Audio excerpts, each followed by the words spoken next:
अशा प्रकारे मुलांना आपण पाहिलं की नकाशा आपला सोबती हा कशा प्रकारे असू शकतो आणि नकाशामुळे आपल्याला अजून समजण्यासाठी कोणकोणत्या पद्धतीचा वापर केला जातो। तर आपण या सर्व गोष्टीचा अभ्यास या पाठामध्ये केला आहे।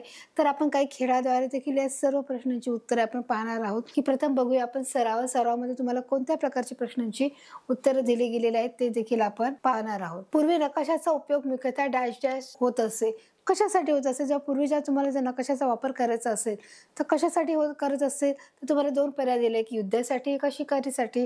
तर साहजिकच आहे आपल्या प्रश्नाचं उत्तर काय असणार आहे? युद्धासाठी।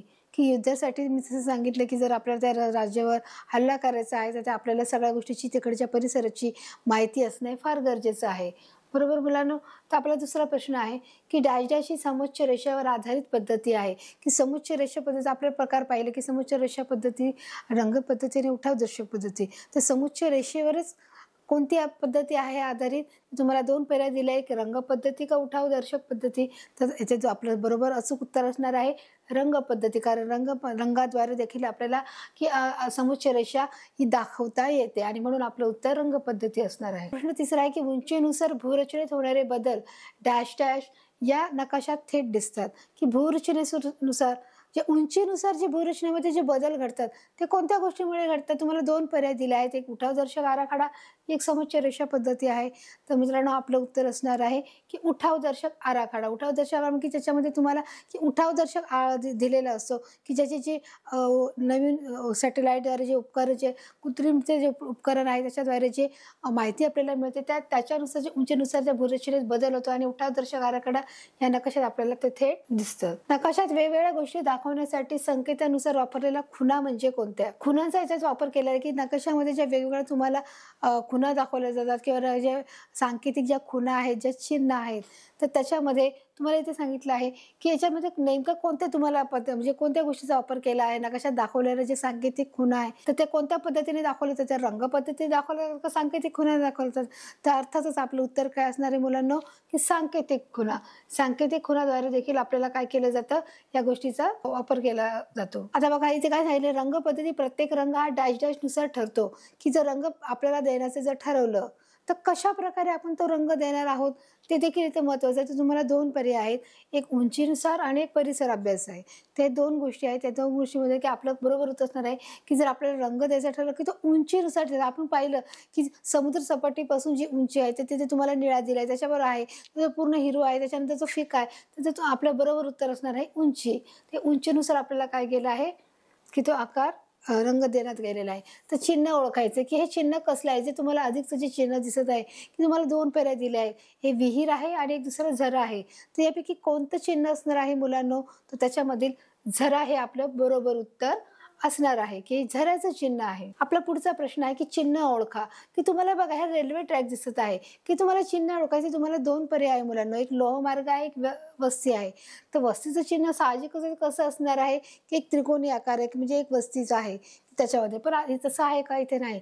तर आपलं बरोबर उत्तर असणार आहे की हे लोहमार्ग आहे आणि त्याच्यामुळे आपलं उत्तर हे अचूक असणार आहे। आपला आठवा प्रश्न आहे की हे चिन्ह तुम्हाला ओळखायचं आहे की राखीव वने, जे तुम्हाला जी बरेच चिन्ह तुम्हाला मी दाखवली होती की हे चिन्ह कसलं आहे, गवत आहे, बरोबर आहे, की जे राखीव जागा आहे, जी वने आहेत, की जे मंदिर आहे, जे देऊळ आहे किंवा जे किल्ला आहे, अशी तुम्हाला बरीच चित्र दाखवली गेली होती। त्या चित्रातून तुम्हाला हे एक चित्र तुम्हाला दिले की कोणतं ते ओळखायचं आहे, राखीव वने आहे का समुच्च रेषा आहे? तर ते तुम्हाला उत्तर सांगायचं की आपलं बरोबर उत्तर काय असणार आहे? राखीव वने जिथे म्हटलं तिथे तुम्हाला झाडाचं अर्थात चिन्ह येणार, मग इथे तसं आहे का? नाही, तसं अर्जिकच आपलं उत्तर काय असणार आहे? समुच्च रेषा। आता बघा हे तुम्हाला चिन्ह ओळखायचं आहे की चिन्ह हे तुम्हाला कसलं आहे, हे तुम्हाला दोन चौकोन दिले आहेत आणि हे चिन्ह कसलं आहे? तुम्हाला दोन पर्याय दिले आहेत, एक वस्ती आहे का किल्ला आहे। तर जिथे चौकोन आहे तर तिथे चौकोन म्हणजे आपलं घर कसं आहे, चौकोन रीते आहे, तर त्याच्यामुळे आपल्या बरोबर अचूक उत्तर काय असणार आहे? वस्ती असणार आहे। किल्ला हे उत्तर चुकीचं असणार आहे। तर अशा प्रकारे आपण सरावामार्फत काही प्रश्नांचा मुलांना अभ्यास घेतला आहे। त्याच प्रकारे आता आपण पाहणार आहोत की खेळाच्या माध्यमातून देखील आपण कशा प्रकारे प्रश्न सोडवू शकतो। पण एक वेगळीच मजा या खेळातून आपल्याला येणार आहे। त्या खेळामध्ये आपल्याला कोणते प्रश्न विचारले आहेत हे देखील आपण पाहणार आहोत। आपला पहिला प्रश्न असणार आहे, समुच्च रेषेमधील अंतर कमी असल्या त्या ठिकाणाचा उतार डॅश डॅश असतो। जिथे समुच्च रेषा असते तिथला उतार हा जर कमी असेल तर तिथे आपण काय बोललं जातं, तुम्हाला 4 पर्याय दिले आहेत, मध्यम, मंद, तीव्र किंवा उंच. तर साहजिकच मी तुम्हाला सांगितलं होतं की जिथे ते उतार कमी असेल तर साहजिकच आहे तिथे आपला काय असणार आहे, उतार काय असणार आहे, तीव्र असणार आहे. जिथे कमी उतार अंतर कमी असेल तर तिथे उतार कसं असणार आहे, तीव्र असणार आहे. म्हणून आपलं उत्तर काय असणार आहे, तीव्र. आणि म्हणून आपण ब्लू गिटारवर काय करणार आहोत, क्लिक करणार आहोत. दुसरा प्रश्न, भारतीय संरक्षण संस्थेचे मुख्य कार्यालय डॅश डॅश इथे आहे. आता आपलं मुख्य कार्यालय कुठे आहे त्यांनी सांगितलं की ज्या नकाशाची जिथे संस्था आहे, त्याचं ते कुठे आहे, उत्तराखंड या ठिकाणातील डेहराडून या ठिकाणी. तर आपलं 4 ऑप्शन आहे, मुंबई, दार्जिलिंग, पोखरण आणि डेहराडून. तर आपलं अचूक उत्तर काय असणार आहे, डेहराडून. आपला तिसरा प्रश्न असणार आहे, संगणकाच्या आधारे डॅश डॅश नकाशातील प्रत्येक बिंदूची उंची पाहता येते. म्हणजे संगणक आहे जे आपल्याला बोलतो ना कॉम्प्युटर, ते संगणकाच्या आधारे आपल्याला डॅश डॅश या नकाशातील प्रत्येक बिंदूची उंची बघता येते, की म्हणजे नक्की बिंदू हा प्रत्येक जो डॉट आहे त्या डॉटची उंची आपल्याला बघता येते. कशाच्या द्वारे बघता येते, समुच्च रेषा, उठावदर्शक आराखडा, रंगपद्धती का प्रकाश छाया. तर तुम्हाला काय 4 ऑप्शन दिलेले आहेत. तर आपलं काय उत्तर असणार आहे की याच्यातलं उठावदर्शक आराखडा या नकाशावर प्रत्येक बिंदूची आपल्याला काय पाहता येते, प्रत्येक बिंदूची उंची पाहता येते. आता चौथा प्रश्न आहे, डॅश डॅश हे सांकेतिक चिन्हाचं उदाहरण आहे. बघा मी तुम्हाला परत सांगते की सांकेतिक खुणा आणि सांकेतिक चिन्ह या दोन्ही गोष्टींमध्ये काय आहे, फरक आहे. सांकेतिक ज्या खुणा असतात त्या भौमितिक आकारातून घेतलेल्या जातात. तसं वर्तुळ आहे, रेषा आहे, बिंदू आहे, त्रिकोण आहे, ह्या गोष्टी त्याच्यामध्ये मोडल्या जातात. परंतु जे चिन्ह आहे, जे चिन्ह म्हणजे जो किल्ला आहे, जो गवत आहे, जे मंदिर आहे, मस्जिद आहे, की त्याची जी मोठ्या स्वरूपातील आकृती ही लहान स्वरूपामध्ये जेव्हा केली जाते तेव्हा त्यांना चिन्ह बोललं जातं. आणि मग इथे तुम्हाला बघा इथे काय दिले, चिन्ह सांगितले आहेत. म्हणजे तुम्हाला इथे भौमितिक आकार नाही सांगितले, पण मग तुम्हाला इथे 4 ऑप्शन काय दिले की डॅश डॅश हे सांकेतिक चिन्हाचं उदाहरण आहे. चिन्हांचं उदाहरण, तर चिन्हाचं म्हटलं तर मी तुम्हाला 4 पर्याय, रेषा, बिंदू, वर्तुळ आणि देव. तर मग आता तुम्हाला मी सांगितलं की चिन्ह म्हटल्यावर आपल्याला भौमितिक आकार येत नाही. मग तुम्हाला इथे 3 भौमितिक आकार दिले, रेषा, बिंदू आणि वर्तुळ. म्हणून आपलं उत्तर अचूक असणार आहे देऊळ. बघा आपला 5वा प्रश्न असणार आहे, आकाशात जलभागासाठी डॅश डॅश रंग वापरतात. तर बघा नकाशात जलभागासाठी कोणत्या गोष्टीचा वापर केला जातो, की जिथे पाणी आहे, जिथे समुद्र आहे, समुद्रामध्ये जिथे पाणी आहे त्या पाण्याचा रंग कोणत्या प्रकारे तिथे तुम्हाला दाखवला गेला आहे.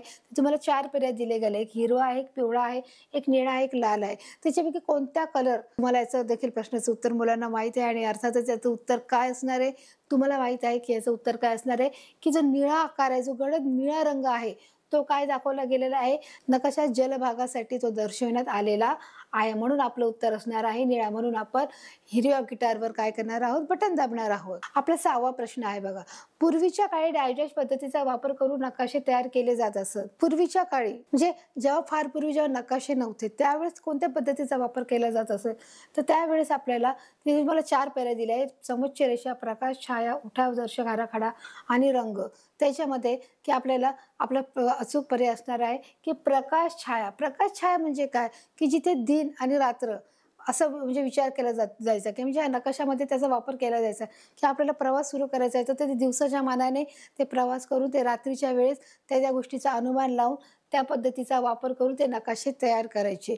त्यालाच बोलणार प्रकाश छाया. म्हणून आपलं उत्तर असणार आहे प्रकाश छाया. आपला 7वा प्रश्न असणार आहे, भूरूपाची उंची, आकार इत्यादीमधील फरक विचारात घेऊन डॅश डॅश विविध भूरूपे दाखवतात. आता जी उंची आहे, जो आकार आहे, जे त्यांच्यामध्ये जो फरक आहे, हे सर्व दाखवायचं ठरलं तर ते आपण कशामध्ये दाखवणार आहोत. तर तुम्हाला 4 पर्याय, नकाशात, खुणात, चिन्हात का सारणीमध्ये. तुम्ही कशामध्ये दाखवणार उंची, आकार, हे तुम्हाला जर दाखवायचं असेल तुम्ही कशामध्ये दाखवणार. तर साहजिकच आपण जे शिकतोय की जो आपला पाठ चालू आहे त्याच्यामध्येच तुम्ही दाखवणार. म्हणजे अर्थात आपलं उत्तर काय असणार आहे, नकाशात. म्हणून आपलं अचूक उत्तर काय असणार आहे, नकाशा. आपला 8वा प्रश्न आहे मुलांनो, डॅश डॅश हे सांकेतिक खुणाचे उदाहरण आहे. आता बघा इथे परत तोच प्रश्न आहे की मी तुम्हाला सांगितले सांकेतिक खुणा म्हणजे काय आणि सांकेतिक चिन्ह म्हणजे काय. सांकेतिक खुणा ह्या काय असतात, भौमितिक आकारातून आलेले असतात. मग आता इथे काय सांगितले, सांकेतिक खुणा ह्या भौमितिक आकारातून आहे. चिन्ह हे जे चिन्ह जे असतात ते त्या स्वरूपामध्ये असतात, जे मोठ्या स्वरूपातले जे चिन्ह असतात ते लहान स्वरूपात घेऊन ते चिन्हांचं काय दिलं असं स्वरूप दिलं गेलं. म्हणजे जसं किल्ला आहे, मंदिर आहे, मस्जिद आहे, लोहमार्ग आहे, तर त्या त्याला आपण चिन्ह बोलतो. मग इथे बघा तुम्हाला 4 पर्याय दिले, त्रिकोण, किल्ला, दीपगृह आणि गवत आहे. तर इथे तुम्हाला 3 प्रकारचे काय दिले आहेत, चिन्ह दिलेले आहेत. किल्ला आहे, दीपगृह आहे आणि गवत आहे, ही चिन्ह दिले गेले आहेत. परंतु याच्यामध्ये एकच सांकेतिक खुणा आहे, ती म्हणजे त्रिकोण आहे. म्हणून आपलं अचूक उत्तर काय असणार आहे? त्रिकोण. अशा प्रकारे आपण मुलांना सराव आणि खेळ देखील माध्यमातून प्रश्नांची उत्तरं घेतली आहेत. तर आपला परीक्षा हा भाग आहे की परीक्षाद्वारे कोणत्या प्रश्नाची उत्तरं विचारली गेली, कोणता खेळ घेतला आहे ते देखील आपण पाहणार आहोत. बघा, पहिला प्रश्न आहे, समुच्च रेषेमधील अंतर कमी असल्या त्या ठिकाणचा उतार कसा असतो? तुम्हाला 4 पर्याय आहेत, मध्यम, तीव्र, मंद किंवा उंच. तर साहजिकच आहे आपलं उत्तर काय असणार आहे मुलांनो, की जिथे जसं अंतर कमी असेल तर त्यातला उतार कसा असणार आहे? तीव्र असणार आहे. म्हणून आपलं उत्तर अचूक असणार आहे तीव्र. चला आपण पुढे जाऊया. डॅश डॅश हे सांकेतिक खुणाचे उदाहरण आहे. आता इथे परत आहे सांकेतिक खुणा. मी परत परत सांगते की सांकेतिक खुणा या भौमितिक आहेत, त्यामुळे त्या भौमितीचंच त्याला काय लागलं गेलं पाहिजे की विचार केला पाहिजे त्या दृष्टिकोनातून. जिथे कोणत्याही परिसरातील गोष्ट, निसर्गातल्या गोष्टीचा वापर करता कामा नये, निसर्गाच्या चिन्हांचा इथे वापर करता कामा नये आणि जिथे चिन्ह विचारले गेले तिथे भौमितिक भौमितिक गोष्टीचा विचार करता कामा नाही. तर आता बघा इथे काय दिलं आहे? 4 पर्याय, त्रिकोण, दीपगृह, किल्ला किंवा गवत. तर आपल्या बरोबर अचूक उत्तर असणार आहे त्रिकोण. चला आपण पुढे जाऊया. आपला तिसरा प्रश्न असणार आहे, भूरूपाची उंची, आकार इत्यादीमधील फरक विचारत डॅश डॅश विविध भूरूपे कशात दाखवली जातात? तर तुम्हाला 4 पर्याय आहेत, नकाशा, चिन्हात, खुणात का सारणी. तर आपलं बरोबर उत्तर असणार आहे ना चिन्ह आणि खुणा. हे जर आपल्याला सारणी दाखवायची असेल तर आपल्याला त्यासाठी काय दाखवला पाहिजे? तर हा नकाशा दाखवला पाहिजे. नकाशामध्ये आपण काय करू शकतो? त्या सर्व चिन्हांचा उंची रूपी आपण त्याचे दाखवू शकतो. आता आपला चौथा प्रश्न असणार आहे, डॅश डॅश हे सांकेतिक चिन्हाचं उदाहरण आहे. याच्यापैकी जे 4 पर्याय तुम्हाला मुलांना दिले त्याच्यापैकी तुम्हाला सांकेतिक चिन्हांचा वापर केला गेला आहे. बघा, मगाशी आता तुम्हाला विचारत होतं की सांकेतिक तुम्हाला काय दाखवायचे आहेत? खुणा दाखवायचे आहेत. परंतु इथे तुम्हाला सांगितले सांकेतिक चिन्ह. आता तुम्हाला 4 पर्याय दिले आहेत. एक रेषा आहे, वर्तुळ आहे, बिंदू आहे, देऊळ आहे. तर बघा आता तुम्हाला इथे काय सांगितलंय? चिन्ह. चिन्ह म्हणजे काय सांगितलंय तुम्हाला? की जे आपले जे चिन्ह असतात, जे मोठ्या स्वरूपातले चिन्ह, छोट्या स्वरूपात, पण तुम्हाला इथे 4 भौमितिक आकृती दिल्या आहेत, 4 भौमितिक प्रकार दिलेले आहेत. रेषा, वर्तुळ आणि तीन दिले आहेत. रेषा, वर्तुळ आणि बिंदू दिले आहेत. मग आपलं म्हणून आपलं सांकेतिक चिन्ह काय आहे? पण देऊळ आहे. आणि म्हणून आपण काय करणार आहोत? देवळावर क्लिक करणार आहोत. आपला 5वा प्रश्न आहे मुलांनो, की नकाशात जलभागासाठी डॅश डॅश रंगाचा वापर केला जातो. की जिथे समुद्र आहे त्या समुद्रासाठी कोणत्या विशिष्ट रंगाचा वापर इथे केला जात आहे? आणि त्यासाठी तुम्हाला 4 पर्याय दिले आहेत. त्या 4 पर्यायाचे तुम्हाला 4 पर्यायातून तुम्हाला एक पर्याय निवडायचा आहे. ते आपण लगेचच त्याचे पर्याय वाचून घेऊया. हिरवा, निळा, पिवळा किंवा लाल. तर आपलं बरोबर उत्तर असणार आहे मुलांनो, की जिथे पूर्ण समुद्र असतो त्या समुद्राचा आपण जे नकाशामध्ये दाखवला गेला आहे की आपल्याला समुद्राचा जो भाग आहे तो कोणत्या कलरमध्ये, रंगामध्ये दाखवला आहे, तर तो पूर्ण निळा कलरमध्ये दाखवला गेलेला आहे. आपला पुढचा प्रश्न आहे, संगणकाच्या आधारे डॅश डॅश या नकाशावरील प्रत्येक बिंदूची उंची पाहता येते. कोणती संगणकाच्या आधारे कोणत्या गोष्टीमुळे प्रत्येक बिंदूची उंची पाहता येते? तर समोच्च रेषामुळे, रंगपद्धतीमुळे, उठावदर्शक आरेखनामुळे का प्रकाश छायामुळे? तर अर्थातच आपलं उत्तर समोच्च रेषा म्हणजे जी समान रेषा असते त्याच्यामुळे ते शक्यच नाही. जी रंगपद्धती, ते रंगपद्धतीमध्ये देखील जी रंगपद्धती आणि समोच्च रेषामुळेच रंगपद्धती काय केली जाते? त्याच्यामध्ये टाकली जाते की त्याच्यामध्ये रंग दिले जातात समोच्च रेषा झाल्या. पण उठावदर्शक आराखडा म्हणजे जिथे उठावदर्शक म्हणजे तिथे आपण सॅटेलाइटद्वारे जे उपकरण आहे त्या उपकरणाद्वारे आपण काय केलं जातो?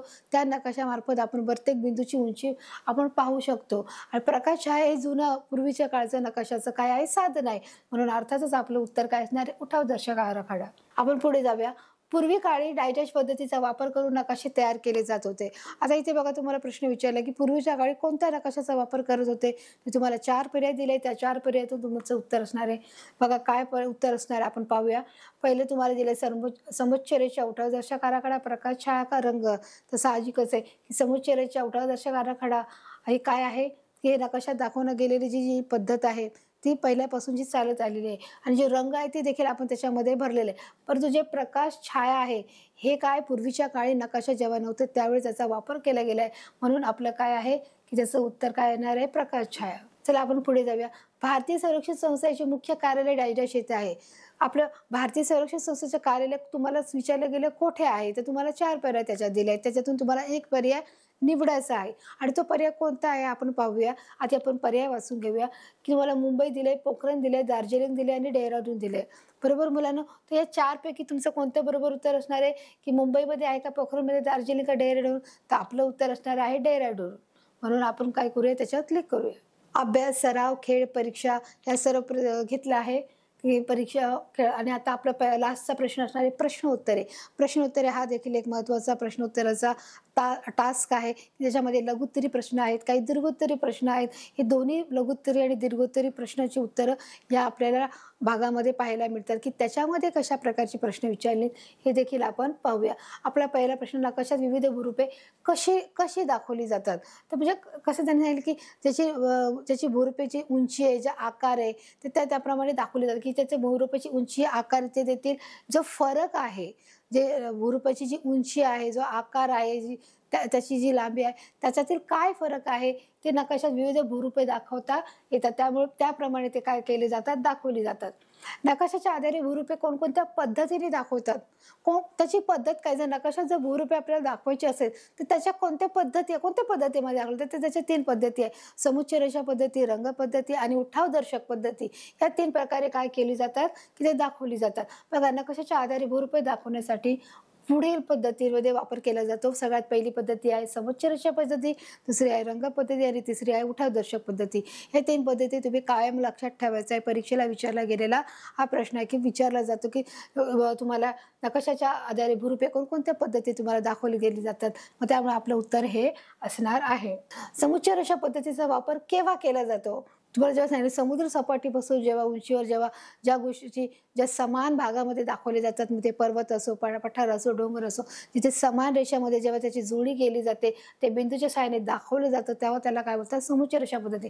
आणखीन आपण जाणून घेऊया की समुच्चय रेषा पद्धतीचा वापर नकाशामध्ये जमिनीचा उंच सकलपणा दाखवण्यासाठी, म्हणजे जी जमिनीची जी उंच सकल भाग आहे, जे एकसारख्या रेषेत नाहीये, जी उंच सकल भाग आहे त्या रेषेमध्ये दाखवण्यासाठी, त्यामध्ये जमिनीची उंची समुद्र सपाटीपासून मोजून समान उंचीची ठिकाणे जी निश्चित केली जातात आणि नकाशात त्याची नोंद केली जाते, की म्हणजे नुसतंच ते तपासून जात नाही, तर त्याची नोंद देखील त्याच्यामध्ये केली जाते आणि ते नकाशामध्ये त्याची नोंद करणं देखील तितकंच गरजेचं आहे. तसेच नकाशावरील नोंदीतील ही ठिकाणे रेषेच्या सहाय्याने केली जातात. म्हणजे जिथे आता ही समुद्र सपाटीची जी उंची आहे ती जी एक समान आहे, मग त्याच्यामध्ये काय केलं जाते, त्याच्यातील नोंदवलेली ठिकाणी ही रेषेच्या सहाय्याने जोडलेली दाखवतात, एकमेकाला ती जोडलेली असतात. समान उंचीची ठिकाणे जोडणाऱ्या या रेषेला, जिथे समान ठिकाणाची जी उंची, समान ठिकाणाची जे ठिकाणं आहेत ते एकमेकाच्या रेषेला जोडले गेलेले आहे. म्हणून ते त्यांनी सांगितलं आहे ते, की समान उंचीची ठिकाणे जोडणाऱ्या रेषा. समान उंचीची जी ठिकाणे आहेत, जे 2 डोंगर आहेत किंवा जे 2 पर्वत आहेत,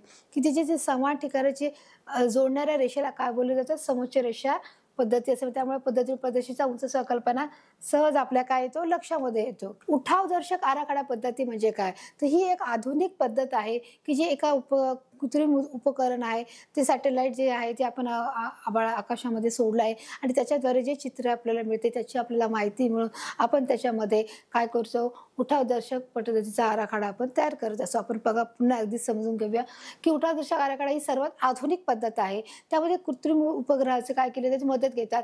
कृत्रिम उपग्रहाने पाठवलेल्या माहितीचा वापर करून हे नकाशे काढले जातात. म्हणजे या कृत्रिम पद्धतीचा वापर करून ते नकाशे तिथून काढले जातात. या नकाशामुळे प्रदेशाची प्राकृतिक रचना आणि भूरचना अचूक समजते. प्राकृतिक रचना आणि भूरचना. प्राकृतिक रचना म्हणजे किती, त्याच्या आजूबाजूचं जी काही परिसर आहे, त्या आसपासची जी काही जागा आहे, तिथले ज्या गोष्टी आहेत ते आणि भूरचना म्हणजे तुम्हाला आधीच सांगितले, की त्या जमिनीवरची जी सकलपणा आहे, उंच सकलपणा आहे, जो भाग तो कसा आहे याची माहिती आपल्याला अचूक समजते. म्हणजे अचूक म्हणजे तंतोतंत कळते, ज्याच्यात काही कमी जास्तपणा नाही. जे सत्य असत्य असं काय नाही, जे सत्य आहे ते. नकाशाचा वापर लष्करी मग हे जे सर्व नकाशे आहेत त्याचा वापर आपण कशासाठी करतो, जे लष्करी कारवायासाठी करतो, पर्यटनासाठी करतो, गिर्यारोहणासाठी करतो. तसेच आपण याचा उपयोग आपण परिसराच्या विकासासाठी देखील करतो आणि अशा प्रकारे आपल्याला या नकाशाचा वापर करता येतो. नकाशात चिन्हे व खुणाचा वापर का केला जातो, की का तुम्हाला वाटतं की बाबा ज्या नकाशा आहे त्या नकाशामध्ये चिन्ह आणि खुणा का बरं असतील, तर आपल्याला ते अधिक समजून यावं, अचूक समजण्यासाठी, सहज समजण्यासाठी, की जर चिन्ह आणि खुणाच नसतील तर आपल्याला कशा प्रकारे कळेल की कोणत्या ठिकाणी कोणती गोष्ट आहे, कोणत्या ठिकाणी बाबा जर मला पर्वत आहे, कोणत्या ठिकाणी डोंगर आहेत, कोणत्या ठिकाणी झाडी आहेत, कोणत्या ठिकाणी गव्हाचं उत्पादन जास्त होतंय, कोणत्या ठिकाणी तांदळाचं उत्पादन होते, कोणत्या ठिकाणी ऊस होतोय.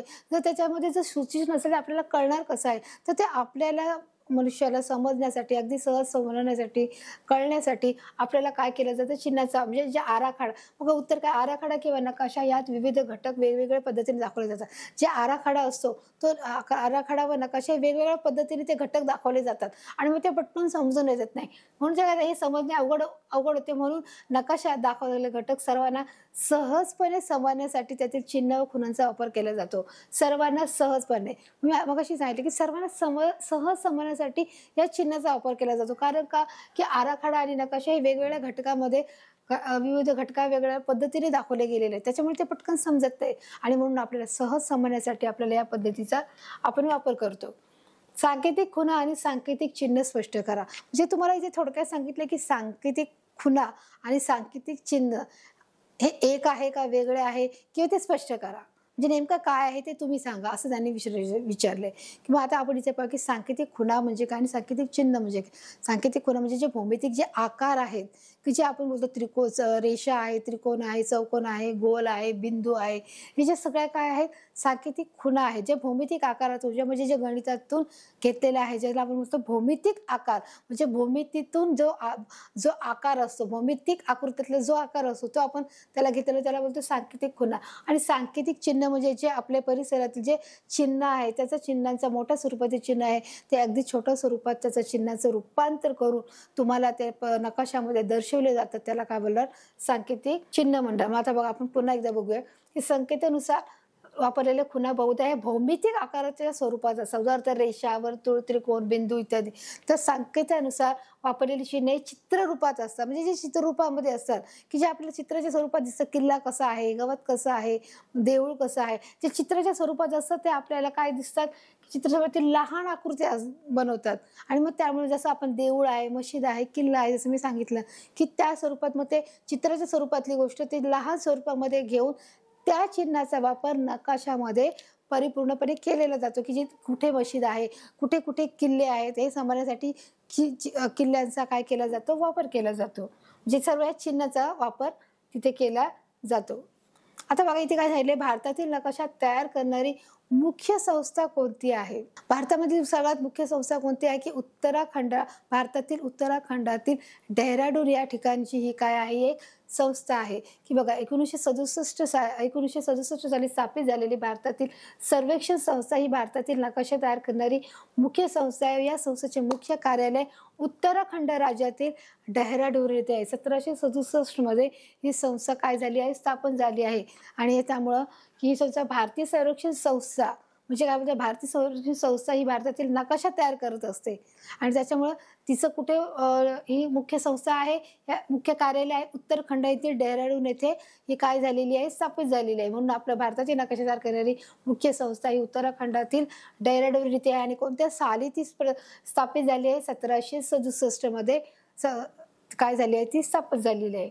तर अशा प्रकारे मुलांनो आज आपण पाहिलं आहे की नकाशा आपल्या सोबती कशा प्रकारे आहे. आणि नकाशा सोबतीमध्ये आपण सराव पाहिला, खेळ पाहिला, परीक्षा पाहिली, त्याची प्रश्नोत्तरं पाहिली की हर एक प्रश्नाच्या माध्यमातून, सरावाच्या माध्यमातून, खेळाच्या माध्यमातून, प्रश्नोत्तराच्या माध्यमातून, परीक्षेच्या माध्यमातून आपण त्या प्रश्नांचा देखील आपण अभ्यास केला गेला आहोत. आणि आपण पाहिलं की भूरचनाचे प्रकार किती आहे, भूरचनेचे जे प्रादेशिक खुणा काय आहेत, जे सांकेतिक खुणा काय आहेत, चिन्ह काय, नकाशात दाखवणारी चिन्ह कोणती आहेत, की या सर्व घटकांचा आज आपण या नकाशामध्ये त्याचा आपण अभ्यास केलेला आहोत. आणि ते आपण पाहिलेले आहोत की कशा प्रकारे नकाशा आपला सोबती आहे आणि त्याच्याद्वारे आपल्याला कशा प्रकारे सहज सर्व गोष्टी समजतात हे देखील पाहिलेले आहोत. नकाशातील हर एक आज ज्या तुम्हाला आतापर्यंत न कळलेल्या गोष्टी देखील तुम्हाला सहजपणे आता नकाशा तुम्ही वाचू शकता. मुलांनो या आपल्या पाठाच्या माध्यमातून मला खात्री आहे की तुम्ही हा नक्कीच तुम्ही हा नकाशाद्वारे तुम्ही तो वाचणार आणि इतरांनाही तुम्ही नकाशा कसे वाचतात हे देखील तुम्ही ते त्यांना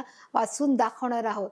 तर अशा प्रकारे आपण इथे व्यवस्थितरित्या नकाशामध्ये सोबत हा पाठ आपण समजून घेतलेला आहोत. आता बघूया आपण पुढच्या भागाकडे.